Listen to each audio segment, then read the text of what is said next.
हरिओम। आज हम आप लोगों को सुपर ब्रेन योगा के बारे में बताने जा रहे हैं। ब्रेन के बारे में थोड़ा पहले समझ लें, मोटा मोटा, ज़्यादा सूक्ष्म तो एनाटॉमी फिजियोलॉजी के डॉक्टर आपको समझाएंगे या कॉलेज में जाके पढ़ेंगे तब आपको पता चलेगा। लेकिन मोटी बात यह है कि हमारा जो ब्रेन है यह अखरोट के आकार का है और दो गोलार्धों में बटा हुआ है। दो गोलार्ध, लेफ्ट हेमिस्फीयर, राइट हेमिस्फीयर। जिस तरह से आप अखरोट को देखते हैं, अखरोट दो भागों में विभाजित होता है, ठीक उसी प्रकार से हमारा मस्तिष्क भी दो भागों में विभक्त होता है। बड़े कमाल की बात है कि हमारा लेफ्ट हेमिस्फीयर हमारे राइट अंगों को कंट्रोल करता है और हमारे लेफ्ट अंगों को, हमारे राइट अंगों को लेफ्ट ब्रेन कंट्रोल करता है। ये परस्पर एक दूसरे को विपरीत धारा में प्रवाहित होती है। मस्तिष्क से जो करंट हमारे नर्वस सिस्टम के द्वारा पूरे शरीर को नियंत्रित करती है। आप सबको पता हो कि हमारा पूरा अंग अवयव ब्रेन के द्वारा कंट्रोल होता है। हमारे शरीर रूपी संयंत्र का जो कंट्रोल रूम है वो हमारा मस्तिष्क है। तो इस मस्तिष्क के अंदर हम शक्ति का संचार करें, उसके लिए वैज्ञानिकों ने बहुत शोध करके, योगियों ने, सिद्धों ने सुपर ब्रेन योगा इजाद किया। वाकई इस पे काफी रिसर्च हुए हैं, बड़े बड़े यूनिवर्सिटी में हुए हैं और देखा गया है कि यदि बच्चे इसको करते हैं तो 40 दिन के अंदर उनका मेमोरी इंप्रूव हो रहा है, स्मरण शक्ति बढ़ रही है, याददाश्त बढ़ रहा है। तो इसको करते कैसे हैं वो देखें और इसके बेनिफिट के बारे में और थोड़ा मैं डिटेल बताऊंगा। पहले इसके करने की प्रक्रिया, हम 40 साल से कम के बच्चे हैं तो उनको पूरब दिशा में खड़ा होना चाहिए और दोनों पैरों के बीच उतना ही फासला हो जितना आपके कमर की चौड़ाई है और बाएं हाथ से दाहिने कान को पकड़ेंगे। यहाँ कान को पकड़ने का एक टेक्निक है, आप ऐसे ही पूरा कान पकड़ लेंगे तो नहीं होगा। आपको अपने कान के लोअर लोब को पकड़ना पड़ेगा। इस तरह से पकड़ लिया, फिर दाहिने हाथ से अपने दाहिने कान के लोअर लोब को आपको पकड़ना पड़ेगा और पकड़ना पड़ेगा सहजता पूर्वक नहीं, थोड़ा प्रेशर होना चाहिए। प्रेशर हो, दबाइए, थोड़ा अच्छे से अपने कान के लोअर लोब को दबाइए। इस प्रकार दबा करके पकड़ेंगे और पकड़ करके गहरी लंबी श्वास लेकर हम नीचे की ओर जाएंगे और बैठेंगे। इस प्रकार बैठ जाइए। हाँ, श्वास लेकर के फिर श्वास छोड़ते हुए ऊपर आइए, लेकर के नीचे और छोड़ करके ऊपर, लेकर के नीचे, छोड़ करके ऊपर। स्टॉप, रुक जाइए। यहाँ ये डिमोन्स्ट्रेशन संपन्न हुआ। बस इतनी सी बात है, कान पकड़ लेना।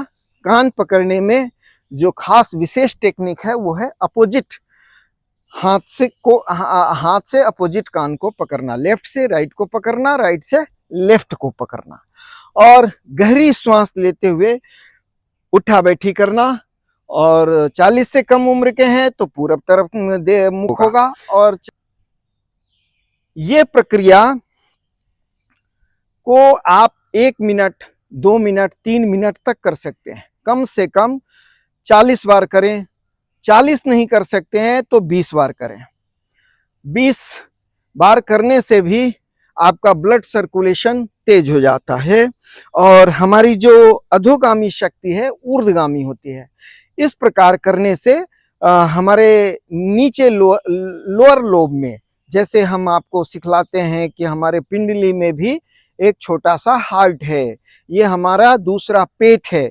तो जब हम श्वास लेके जाते हैं और यहाँ बैठते हैं तो हमारे उस छोटे पेट और दूसरे हार्ट पे एक वजन होता है, एक नेचुरल पंपिंग होता है जो अस्वाभाविक है, जो आम दिनचर्या में नहीं होता। तो ऐसे में आपको अतिरिक्त लाभ मिलता है, अतिरिक्त रक्त का संचार अपर बॉडी में होता है, अधोगामी शक्ति ऊर्ध्वगामी होने लगती है। इस अभ्यास को करने से मस्तिष्क को अतिरिक्त रक्त मिलता है, ऊर्जा मिलती है, जो प्रायः आपके शीर्षासन में होता है। प्रायः खड़े खड़े शीर्षासन जैसा बेनिफिट ये दे जाता है, हमारा सुपर ब्रेन योगा दे जाता है। और एक सबसे महत्वपूर्ण बात ये कि ये अंगूठा एक्यूप्रेशर के अंतर्गत ब्रेन यहीं पे होता है, इसी अंगूठे के अंदर ब्रेन होता है। तो इस एक ब्रेन और कान में एक्यूप्रेशर में यह भी बताया गया है कि कान में जो नीचे का लोब है, यहाँ मनुष्य का ब्रेन होता है। उदाहरण के तौर पे बच्चा जब माँ के गर्भ में होता है तो वह इसी कान के शेप का होता है, और वहां आप देखेंगे बच्चे का खोपड़ी नीचे होता है। तो आप यूं मान लीजिए कि ये आपका पूरा शरीर है, और इस शरीर में नीचे का जो हिस्सा है वो आपका ब्रेन है। अगर आपको ऐसे जो एक्सपर्ट हैं एक्यूप्रेशर के, वो बताते हैं कि अगर आपका बैकबोन, ये जो उठी हुई एक बीच की हड्डी है, वो रीढ़ की हड्डी है, अगर आपके रीढ़ की हड्डी में कोई कठिनाई है, तकलीफ है, तो आप इसकी मालिश करो। और वैसे भी कान को ब्रेन की चाबी कहते हैं, तो कान को अगर आप ऐंठते हैं और इस प्रकार से खींचते हैं, दबाते हैं, तो आपका ब्रेन एक्टिव हो जाता है। आप हमारे भारतीय संस्कृति में देखते होंगे कि बच्चे जब बहुत उपद्रव करते हैं तो उसके कान को पकड़ करके माताजी, पिताजी या बड़े उसको दंडित करते हैं, सजा करते हैं। इसका मतलब क्या होता है कि बच्चे ज़्यादा उच्छृंखल हैं, उदंड हैं, चंचल हैं, तत्क्षण उसका कान पकड़ लो। ब्रेन बार बार पढ़ रहा है, काम नहीं कर रहा है, माताजी आती हैं, कान पकड़ लेती हैं और उसको झुला देती हैं, थोड़ी देर फिर बच्चा सजग हो जाता है। वस्तुतः हमारे गुरुओं ने, हमारे सिद्धों ने ये देखा था कि ये ब्रेन एक बहुत अच्छा मैसेज आज दुनिया को देना चाहता हूँ कान के संदर्भ में। कान जो है हमारा मस्तिष्क की चाबी है। जब भी आपको उबासी आती हो, थकान हो, आप इस तरह से कान को घिसिए, रगड़िए, तो भी आपकी उबासी तंद्रा चली जाएगी, आलस्य चला जाएगा, दिमाग एक बार खुल जाएगा। कान को दबाना, कान को ऐंठना, कान को घिसना, ये एक अलग बात है। लेकिन कान पकड़ के और इस प्रकार उल्टी दिशा से आप समझ रहे हैं क्या इस बात को कि बाएं हाथ से जब हम अपने दाहिने कान को पकड़ रहे हैं तो आप पूरा सही कनेक्शन कर रहे हैं। क्यों? क्योंकि आप यह जान चुके हैं, अभी अभी आपको हमने बताया है कि हमारे दाहिने मस्तिष्क से बाएं का कंट्रोल होगा, बाएं से दाहिने का कंट्रोल होगा। तो हम जब दाहिने हाथ से बाएं को पकड़ते हैं तो माने आप यूं समझिए कि इसको सीधा कर दिया, फ्लो को सीधा कर दिया। बाएं को पकड़ रहे हैं माने बायां कान हमारे दाहिने ब्रेन को एक्टिव करेगा और दाहिना कान हमारे बाएं ब्रेन को एक्टिव करेगा, और इस प्रकार से ब्रेन के साथ हमारे अंगों की साम्यता, अंगों का एक सीध में होना ये संभव हो जाएगा और शक्ति सहजता पूर्वक प्रवाहित होगी शरीर में। ये इसके पीछे सीक्रेट है। ये आपको जानना चाहिए कि क्यों बाएं से दाहिने को पकड़ते हैं और दाहिने से क्यों बाएं को पकड़ते हैं, और क्यों नीचे वाले लोअर लोब को ही पकड़ते हैं। हम चाहे तो पूरे कान पकड़ सकते हैं, हम चाहे तो पूरी मुट्ठी से पकड़ सकते, नहीं, अंगूठा से ही पकड़ना है और लोअर लोब को ही पकड़ना है। क्यों? एक ब्रेन ये हुआ और एक ब्रेन अंगूठे का, दूसरा ब्रेन कान का, और तीसरा ब्रेन, एक ब्रेन ऊपर है और दूसरा ब्रेन इधर पिंडली के अंदर है। तो जब हम बैठेंगे, पंपिंग करेंगे, श्वास लेकर के कर रहे हैं, तो एक ब्लड का सर्कुलेशन इतना जबरदस्त होगा आपके ऊपर की ओर कि आपका दिमाग तत्क्षण खुल जाएगा।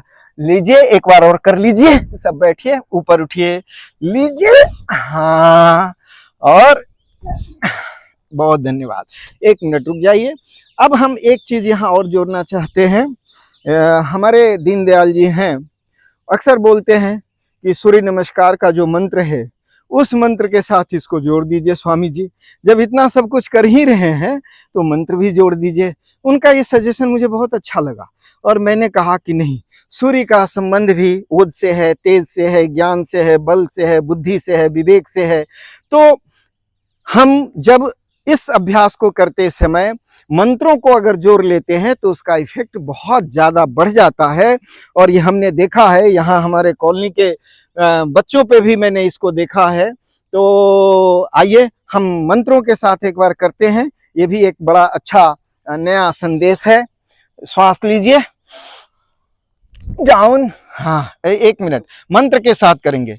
ओम मित्राय नमः, ओम सूर्याय नमः, ओम भानवे नमः, ओम खगाय नमः, ओम पूष्णे नमः, ओम गर्भाय नमः, ओम मरीचये नमः, ओम आदित्याय नमः, ओम सवित्रे नमः, ओम हर्काय नमः, ओम भास्कराय नमः। हरिओम। धन्यवाद, बहुत बहुत शुभकामना। हरिओम हरिओम हरिओम।